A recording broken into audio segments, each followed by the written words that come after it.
This video is going to show you how to calculate the area of a parallelogram. Now, how to identify a parallelogram? It is a four-sided shape, and it just basically looks like a pushed over rectangle. Diagrams will show that this pair of lines are parallel and this pair of lines are also parallel. The opposite sides are also the same length as each other. We know that to find the area of a rectangle, it's length times width. This is basically the exact same thing, except that it uses different names because you've got lines on a slant. But what you'll notice that if you were to cut your shape here and then move it across here, you would find that it would fit in to that section there. So in the end, it has the same features as a rectangle. It is just that those side lengths are at an angle. Your formula, A equals base times height. The thing is, because these side ones are on an angle, we can't use those heights. So we are again going to be relying on a perpendicular height.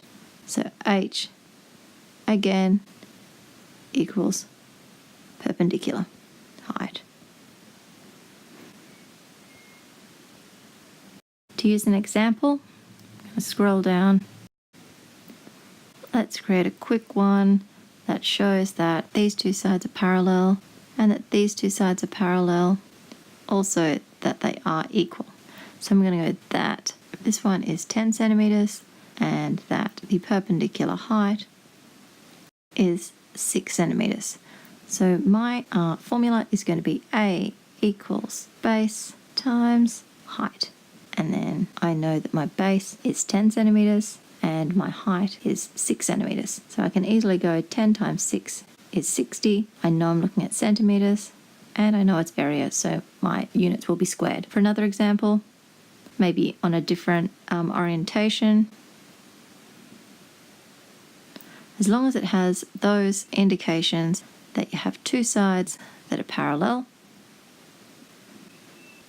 you know you've got yourself a parallelogram. So A equals base times height.